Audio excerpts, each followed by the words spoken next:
to him with just so that he could have it in one place, a set of thoughts or analysis from me with regard perhaps to exit roadmaps or the 2 metre to 1 metre, or and there'll be others, or travel. So there's there is actually, in fact, lots of different bits of evidence that you have and that we've provided of when I did actually write to him formally at particular points where I thought it made sense to lay out a set of arguments from me to him. And we will look at some of the bilateral. There are many, many bilateral meetings where formally your officials and yourself and the Prime Minister and his officials met to talk about COVID-related issues as well as all the other economically related issues you raise. It's just that what is the inquiry to make of the suggestion here, to which you do appear to lend your support, that there was a form of communication between the Prime Minister that was not recorded and was obviously of significance? Well, I think the point I'd probably challenge is of significance. I think it is genuinely impossible for every single conversation between 2 cabinet ministers, whoever they are, to be recorded. I mean, there aren't civil servants following cabinet ministers through the division lobbies on a typical evening where they might be chatting about something, or if I was having lunch with my family in the garden at the same time that the Prime Minister was on a typical weekend in Downing Street, and we'd obviously be chatting as we were barbecuing or something. I mean, it's clearly impractical to think that every single conversation between 2 cabinet ministers can be recorded in that way, but I think everyone would accept that. But I think that's obviously fine, because what is happening is when there are formal decisions to be made and formal conversations to be had, those are happening with officials, they are minuted, they're happening in cabinet committees or COVID-Os or COVID-Ss or in cabinet itself or in bilateral meetings, and the decision itself is made in those forums, and that's ultimately what matters, is the decision and how it was made and who fed into it, and that's all a matter of public record and recorded correctly. I mean, I think it's implausible to think that every single conversation between 2 cabinet ministers could be recorded in that way. I mean, it's not practical or plausible. All right.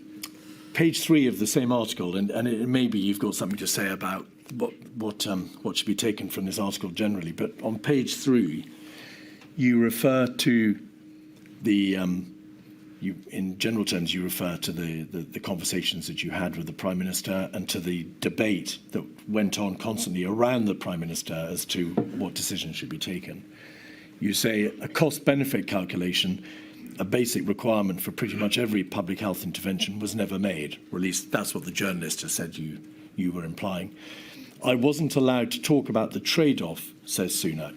Ministers were briefed by Number 10 on how to handle questions about the side effects of lockdown. The script was never not to ever acknowledge them. The script was, there's no trade-off because doing this for our health is good for the economy. We need to be quite clear, don't we, that the reality was that the Chancellor of the Exchequer, yourself, and HMT took every opportunity to bring to the attention of the Prime Minister the potential consequences of the lockdown decisions and the fiscal and economic harm that would be done. That's very apparent. Would you agree with that? Yes, that was my primary responsibility, and that's what we did. And if we look at 182359, this is an analytical note which expressly refers to it being a trade-off between continuing COVID-19 social distancing and minimising foregone economic activity and other costs. Was this a document produced by HMT, dated the 22nd of April, provided to the Quad group of ministers, that's to say, the group of yourself, the first Deputy Prime Minister, Mr. Rabb, Mr. Gove and Mr. Hancock, whilst the Prime Minister was ill? So a Treasury document that expressly addresses the trade-off between continuing social distancing and economic activity. I'm not familiar with that document, so I don't know if it's clear who you may it's not come know from. the individual document, but... Well, I do recall, because the person who wrote it, I worked with him in a previous guise, and I don't think he did work at Treasury. I thought he was in a different department. So it's not obvious to me that the document does come from the Treasury or not. So I can't say that it does come from the Treasury. My point, though, referring to the quote you had from the Spectator article previously, was not about the substance of the discussions that were happening in government, which, as you rightly said, and I was making the point about some of the consequences. Again, not just economic, but the other impacts in all other walks of life as well. The point was about the communication strategy. And I can certainly sympathise, actually, with a communication strategy that wanted to simplify things, because we were dealing with something that was, again, unprecedented. We didn't know how people would respond, behave, comply. And so the sense was a simpler communication strategy would be better for achieving that objective, and it was just better to focus on the health impacts, and because that would be the way to improve compliance. And I have sympathy. That's a reasonable argument to make, but that argument that was made to achieve that aim came at the cost of not having from the beginning a broader conversation about the other impacts and other walks of life. And again, impacts that may not be felt immediately, but would be felt down the line. And I think that was the approach of the communication strategy. That's what I was referring to in the Spectator article. And again, it doesn't mean that it was wrong, by the way, because I think it's a reasonable position to have taken that it was better to have a simpler communication strategy that didn't talk about all those other things, because we wanted people to comply with what we were asking them to do. Reasonable position. I was making the point that I think you could have said, actually, we could have had a broader conversation from the beginning about some of these things. That was the point I was making in the article. But this document, as I said, I don't know or recollect. The article itself makes no reference to this being a comms issue. It simply quotes you as saying the script was not to ever acknowledge them. The script was there's no trade-off because doing this for our health is good for the economy. But you say that was just a question of communication. Yes, because I think if you can bring it back. Page 3 of 280042.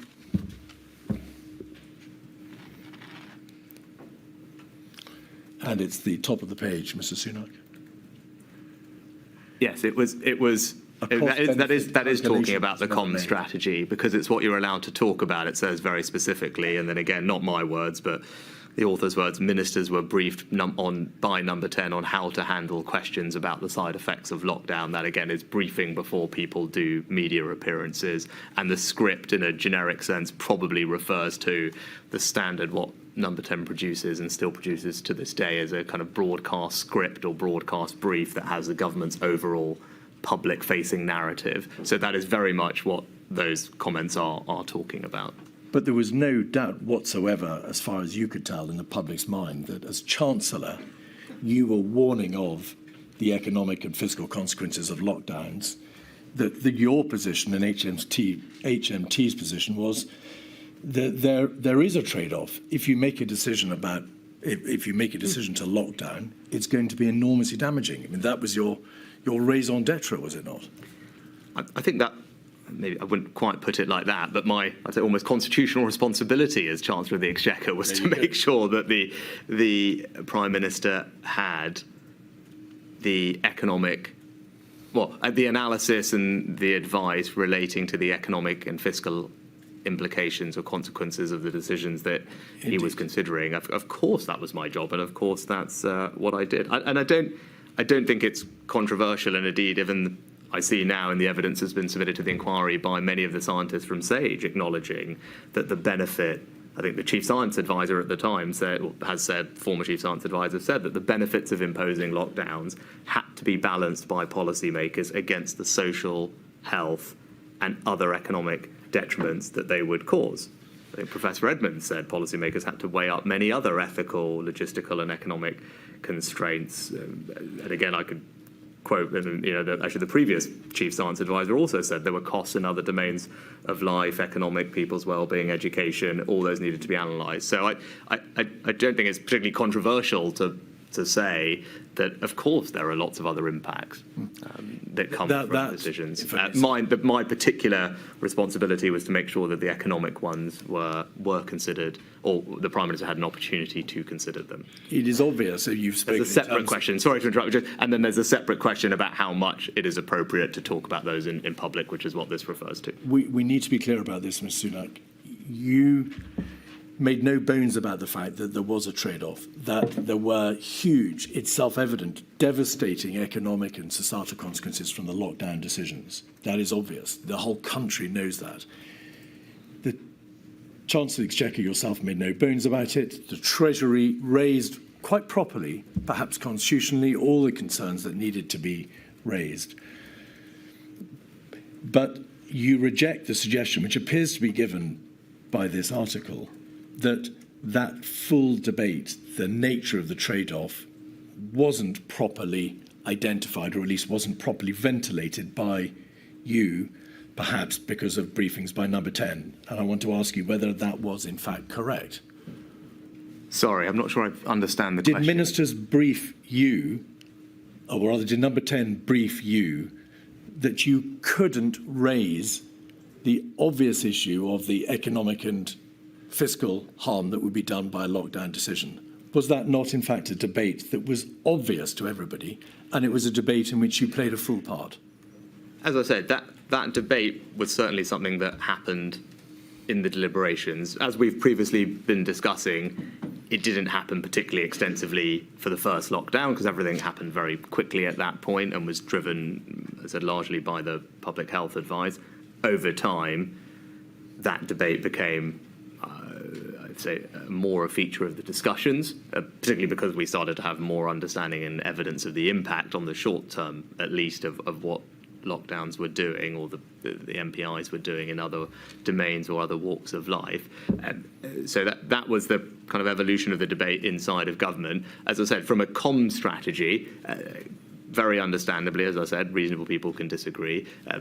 Simplicity of message is often important, and the simpler message was just to focus on the public health side of it earlier on. And again, I think that evolved over time. And if you compare what was said in press conferences in the autumn, for example, when these debates were happening, it had evolved by that period of time. Earlier on, it was certainly not a feature. I think you can just see that if you watch all the press conferences. And then when you get to the autumn, you have, I think, in the press conferences, a much more open discussion about the fact that there are all these other things that policymakers have to take into account. These aren't easy decisions, they're balanced decisions. They're all different types of impact. You had, whether it's Chris Whitty or Patrick Vallance saying all the things that I've just said in press conferences in September and October. I don't think you would find those that type of communications or forming part of the message earlier on in the pandemic. I think that's probably fair to say. Right. Can we have 236586, page 1, please, which is an email from your principal private secretary, Elizabeth Perelman, dated the 6th of June 2020. The subject, Prime Minister, is read out Friday bilat. Is bilat a shorthand for the meetings that you had bilaterally with the Prime Minister? Yes. On NPI, non-pharmaceutical easements, non-pharmaceutical intervention easements, no actions for teams, just for info only. Your principal private secretary says, following the inconclusive strategy meeting, the Prime Minister, Chancellor met and discussed the plan for NPI easements on Friday. No other minister included, shows the strength of the Chancellor's voice in these discussions. This email, did you see this email after the event? Did you see the readout? Do you recall? No, I wouldn't typically see these readouts. She does appear there to be referring to how, as the Chancellor, because of your ability to meet bilaterally with the Prime Minister, your voice carried a particular strength. Would you agree? I'm not entirely sure. I would agree in any disproportionate sense. It's completely normal for the Prime Minister to meet with the Chancellor bilaterally. I do the same now in this job. Previous Prime Minister did the same. I mean, that's unsurprising. So that we're not at cross purposes. There is no suggestion, any impropriety, meeting with the Prime Minister bilaterally. You are the Chancellor. He's the Prime Minister. It's a vital relationship to the workings of government. But I want to ask you to assess the strength of your voice in those discussions on the issues which directly concerned the pandemic, because of the debate about SAGE and the MPI easements and so on. As I've already said, I felt I always had the opportunity to convey my thoughts and provide advice to the Prime Minister. I said that early on. And that happened in a range of forums, whether in these bilateral meetings or through the smaller group meetings or the COVID-O or the COVID-S. I've been, I think, consistent in my evidence that I always felt I had the opportunity to provide the Prime Minister with advice. Indeed. I wouldn't read anything particularly into the fact that I had a bilateral meeting with him. I'm sure he was having bilateral meetings with other ministers as well, all part of how he would like to make decisions, and that ultimately is a question for him. But for my part, of course, I had the opportunity to feed in. If we look at page 2, we can see a reference to next steps. And after a list of next steps or actions which are envisaged to be taken, your principal private secretary says this: on Monday, I'm just going to check where number 10 have got to and ensure on track for Tuesday. Until announced, you never know. That would appear on one reading to be a reference to an understanding held by her that there was a degree of backing and veering or change in position or perhaps just debate within number 10, which meant that until decisions were actually announced, there was a risk they might not be adhered to. Would you agree? I think I touched on it in my responses earlier, that decision-making is a process. And every Prime Minister will have a different process by which they want to make decisions. And that would just be different depending on the personality style of the person in the job. But my experience of the previous Prime Minister was, and I think entirely rightly, that for big decisions, he would want to go over the arguments, test out different points of view. He might do some of that bilaterally with ministers, do some of it in smaller group meetings, and through that process, again, same way that you develop policy or I develop policy as Chancellor, that process of discussion, debate, reviewing evidence and analysis might change your mind on something. I don't think there's anything wrong with that. Over the many policy development processes that I've personally been involved in as Chancellor, it might well be the case that you come to a question with an intuitive view of what you think is right, and over the course of a policy development process, going over the analysis, the evidence, hearing from people, that you think, well, I did think that, but it's clear now, having reviewed everything, that that wasn't right, or we should do it a different way. I think that's entirely normal, particularly when you're dealing with something that is uncertain and unprecedented. It's not surprising that that happens, and I don't necessarily think that it is a bad thing. I think it shows that someone is engaging with the process and hearing from different people before you get to a final decision meeting in the right format, COVID-O, COVID-S, cabinet, etc. But I don't think it's necessarily, as I said, a bad thing that over the course of a process the Prime Minister would want to hear different points of view before coming to a final decision, and it may well be that during that process, you hear different things which challenge thoughts that you had before. 236594, page 1, is another email from Elizabeth Perelman to various recipients in the Treasury. We can see at the bottom of that first page, the Chancellor in particular wanted to thank you, the economic team, the health team and the COVID team for all the work. The briefs and information meant the Chancellor was well armed to challenge and scrutinise the proposal. I should say this is dated the 9th of October, Prime Minister, and had a level of detail beyond the rest of the room which allowed us to make and land our points with a great result. An outline of the wider discussion is below, but afterwards there was a smaller Prime Minister-Chancellor huddle, and the upshot is no final decision has been taken on the MPIs. And then over the page, please. However, the Prime Ministerial steer is that he's not minded to agree to the Cabinet Office proposal. His preference is either to do nothing or close pubs only.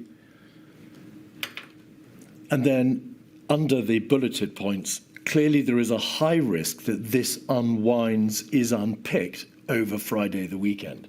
So 2 questions, please, Mr. Sunak. Firstly, the reference to the fact that there was a huddle between yourself and the Prime Minister after the general debate appears to suggest that with this Prime Minister there was an ability to get the last word in, to meet with him and to be able to influence his ultimate decision. And secondly, the reference to unwinding and unpicking a position which appears to have been agreed suggests that this wasn't an open-ended debate which led to a consistent decision. There was the ability to be able to unwind or unpick a position which had already been reached. Do you agree with both those propositions or neither? Well, obviously I didn't write the email, No. so I don't know precisely what it refers to. And is it possible that I might have had a chat with the Prime Minister once a meeting wound up on my way back somewhere? Of course that's possible. He might have said to me, that was interesting, I'm thinking X as a result of it. I mean, I don't think anything particularly wrong with that, right? I mean, I don't call it huddle or not. It might be just that he might have just giving me a sense of where his head was at that particular moment in time. But again, I don't think there's anything particularly untoward about that, to be honest. And as I've talked previously about decision-making processes, and ultimately there would be a final decision taken at an appropriate forum. It might well be that there had been an iterative process leading up to that. But again, I don't think in and of itself that is necessarily a bad thing. And again, I'm not entirely sure what this specifically refers to. You referred to the fact that there might be an issue as to where his head is at, where the Prime Minister has reached in terms of his thinking.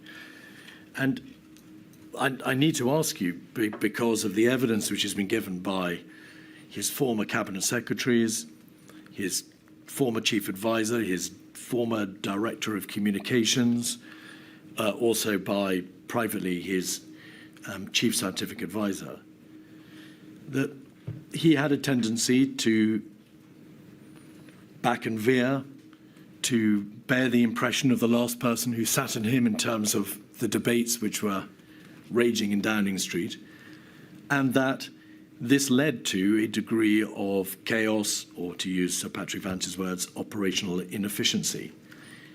Were you aware that his closest advisors had seemingly unanimously taken the view that there was a lack of efficiency? The administration is described privately as brutal and useless, or criminally incompetent, or operationally chaotic. Was any of that known to you? No, I don't think any of those comments were shared with me at the time. You made a point, though, Mr. Keith, is that debates raged. I don't think that is necessarily a bad thing. No, indeed. I mean, these. It's right that there was vigorous debate, because these were incredibly consequential decisions for tens of millions of people in all spheres, whether it was health, whether it was education, whether it was economic, whether it was social, whether it was the long-term impacts. These were incredibly big decisions, the likes of which no Prime Minister had taken in decades, if ever, like this. So the fact that there was debate and that people were passionate about it and they had different points of view is I think, A, unsurprising, and B, good, because it would be worse if we were having this conversation and all the commentary was, well, there was no debate about any of this whatsoever. It was all just signed off straightforward. Someone put a piece of paper, someone checked, and that was the last we heard of it. I think that would actually be far worse, quite frankly. So it's good that there was debate about these things. Now, in terms of operational inefficiency, again, there is no perfect amount of deliberation versus speed. That's a trade-off that only the Prime Minister can make. Again, and it will be context dependent, it will be decision dependent, so it's hard to generalise what the right amount of deliberative time is. But as I've talked about the process, I don't think it's a problem that the Prime Minister gets advice from different people, mulls over it, tries out different arguments, assuming there is the time to do that before coming to a final decision. I think it's a good thing that there was debate, because debate was required when you're dealing with consequences of the sort that we were. How often, if at all, Mr. Sunak, did you leave Downing Street or leave number 10 Downing Street after debating issues with the Prime Minister, perhaps in a bilateral or multilateral conversation, and been told that a decision had been reached or that his view was X, to find out later that his view had changed or that a decision had been unwound or unpicked? Can you recall any such instance of that happening over this particularly fraught period from March through to October? I'm sure it did. I mean, we've had to make so many decisions over the course of 2 years. We know which decisions are the most important. We know the momentous decisions, Mr. Sunak. Did he change his mind when you had been given to understand that he had reached a view on the decisions which you and his closest advisers were debating at such ferocious length? Again, I think if you could be more specific, I mean, if we talk about the first, there were many momentous decisions, right? So, I mean, that's why this is an important piece of work that is extensive. But we'll get into, if we talk chronologically, the decisions around the first lockdown, no, I don't think that happened. Because, we haven't got into it yet, and we haven't touched on the economic analysis, which I think we'll come to later, you said, where I can talk about the economic context we're operating in. But, my strong recollection of those few weeks in March was that advice was put to the government, to the Prime Minister from Sage, and advice was followed pretty much imminently on the same day in most cases, if not all cases, during that period. The advice changed from Sage during that period, but the government, when the advice changed, the government acted. The Prime Minister didn't say, I'm going to do this and then I'm going to change. We were sitting there. We got the advice about when we should implement self-isolation, household isolation, originally not to close schools, not to ban mass events. Things changed, particularly on the 16th of March. That's when the advice from Sage changed considerably about the speed of implementation. But again, Prime Minister reacted. Schools were closed on, I think, that was announced on the 18th because that was put before the committee at the time. And again, that was just acted on immediately, I think the same day, both on the 16th and the 18th. I think the Prime Minister stood up the same day and announced those decisions. And again, even up to about, I think, the 19th of March, the view from Sage, the view from the Chief Medical Officer was that the existing measures that had been announced, if there was, in their words, 75% compliance, they should do the trick. Right? And again, then it was clear that compliance maybe wasn't high enough and further interventions had to be put in place. But my strong recollection in that period of all those decisions is there wasn't we do one thing and then change our minds. It was just the government responding to the advice from their scientific advisors. The scientific advice changed and then the government obviously changed with it. But there wasn't, I think that's not, again, that's what the government did at that time. It followed the advice from the scientists and didn't change its mind. And may we take it, because you've referred to the first lockdown decision by way of your answer, may we take it that the same position took place, the same position was reached in relation to the later decisions, for example, roadmaps and easements, circuit breakers, package A, tiers, and so on and so forth? Are you saying that there was a consistent, clear position adopted by Downing Street after the debate that obviously took place, and decisions weren't made, which were then unpicked, or that there was a consistent approach adopted? I mean, for those later periods. You just named, I think, almost 6 different decisions, all of which probably merit, and I'm sure we will have a fulsome discussion on each of them. But so I'm asking you just generally, your impression as the Chancellor. Were you a Chancellor in an administration in which there was an absence of clear, consistent decision-making following full and robust debate? Or was it your impression that the decisions were being made properly, that there was a proper opportunity for everybody to have their say, and then the Prime Minister took decisions and stuck to them? Which is it? So I can only answer for myself in terms of, did everyone have the ability they wanted to feed in?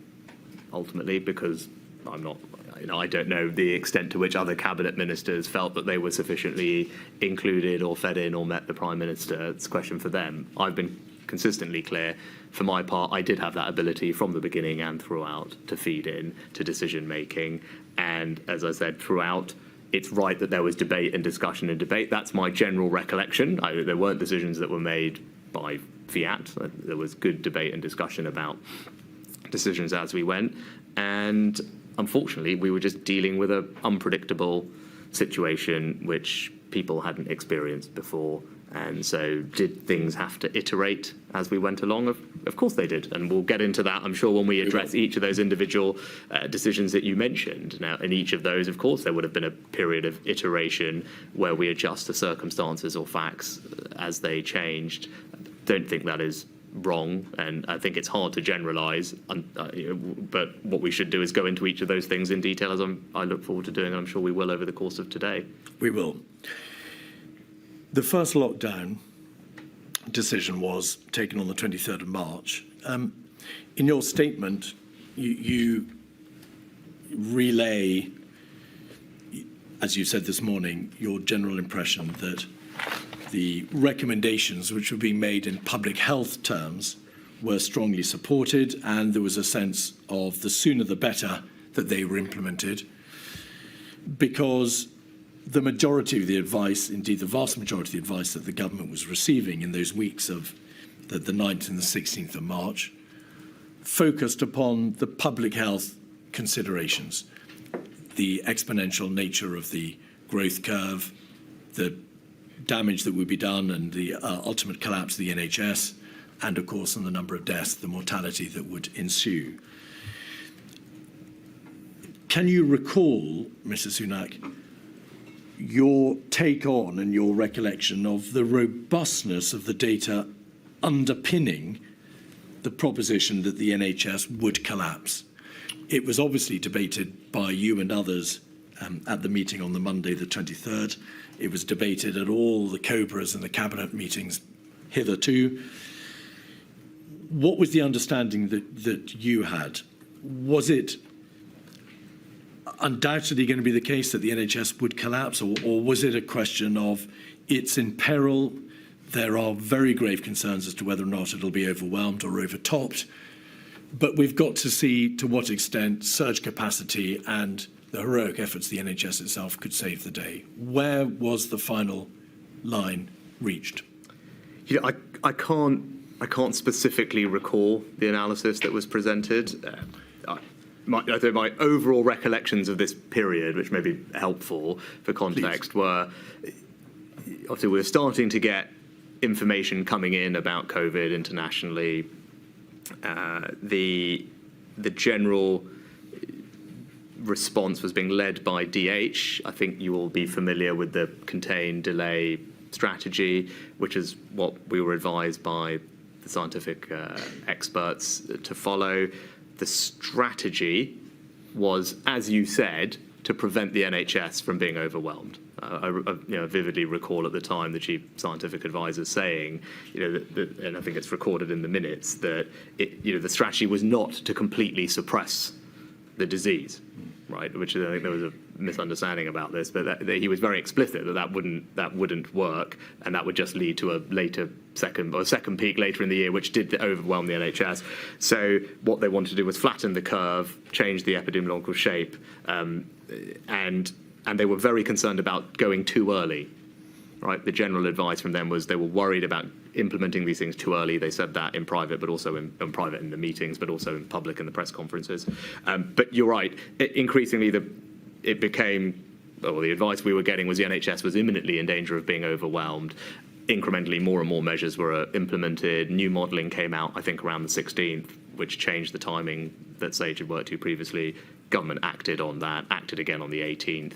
And as I said, I think Chris Whitty on about the 19th was clear that the decisions we'd made, having closed schools at that point, were announced. So if there was good compliance, should be sufficient. That turned out not to be the case, and obviously subsequent measures were implemented. I don't remember the specific analysis that we were shown about the NHS being overwhelmed. I don't think I would have been in any position to challenge it if it was coming from the NHS at that moment.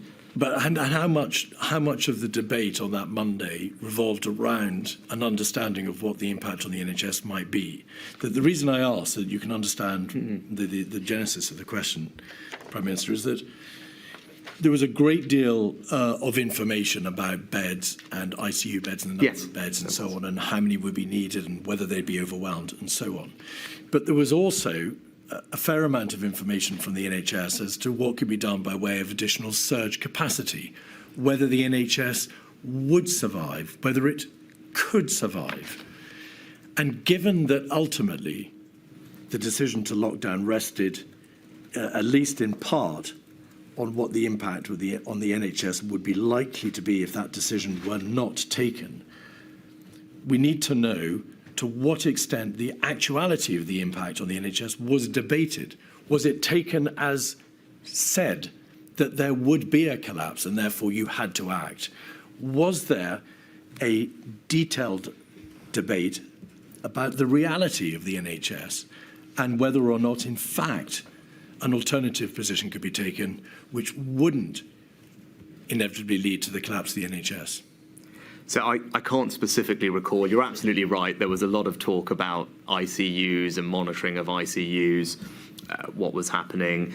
And then you had the forecast from the scientific advisors with degrees of infection and hospitalizations. And then, as far as I can remember, but I might be confusing it with a later period, you could easily plot the curves of here's a line of NHS capacity, here's the predicted emissions. There were curves then, undoubtedly. And look, of course, you would look to see, well, how can we improve capacity through nightingales or flexing staffing ratios, all these types of things, which we did.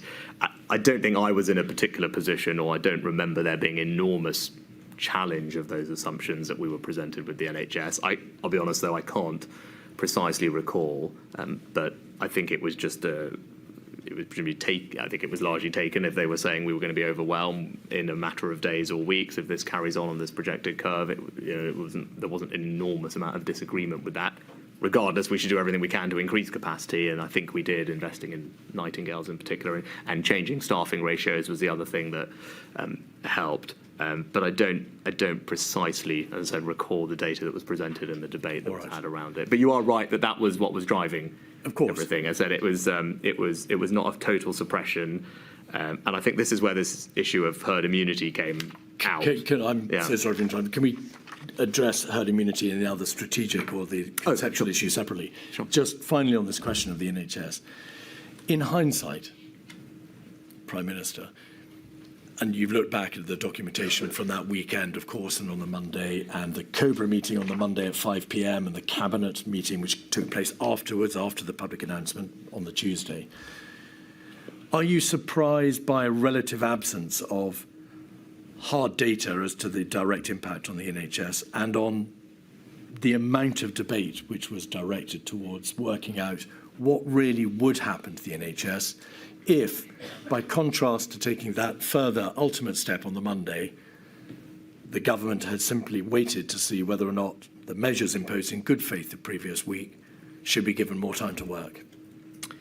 So one of my more general reflections on this whole thing, but particularly on this period as well, is about data and access to good data. I think it's very clear that early on there just wasn't the quality and timeliness of the data in all areas that you would have liked in order to make decisions. I think that's clear. Now, that improved over time, I think. So the good news is, I'd like to believe if this happened again, actually we now know the data that we need and are able to get it in terms of monitoring the progression of the virus or what's happening in the economy or the testing, all these things, including the NHS. Do I think at this moment in time the data was perfect? I doubt it was. I can't remember it precisely. I would assume it will be much improved today compared to as it was then about our ability to know exactly what was happening in various hospitals. And to your broader, so I think a general reflection, look, I agree, data was not as good as it could have been at the beginning. I think that improved over time and would be a big lessons learned for me. To your broader point about was there enough attention scrutiny on this, this was all happening very quickly. As the advice was coming in from the people at Sage, it was essentially just acted on the I think on the 12th, on the 16th, on the 18th, on the 20th and the 23rd. Sorry, I know you're referring to days, and I think about it as dates in my head. So if you could translate your Mondays and Sundays into dates, it would help me. But those are the key dates that I remember in the key meetings. I think the 16th is when the advice from SAGE changed about the timing of implementation. Government, I think, made an announcement same day. 18th, again, indeed, conversation about London. Will you forgive me if sorry, because we're going to be looking at it after the break in a bit more detail. But okay. I didn't suggest to you that the data was not as it could have been at the beginning, to which you lent your assent by saying I agree.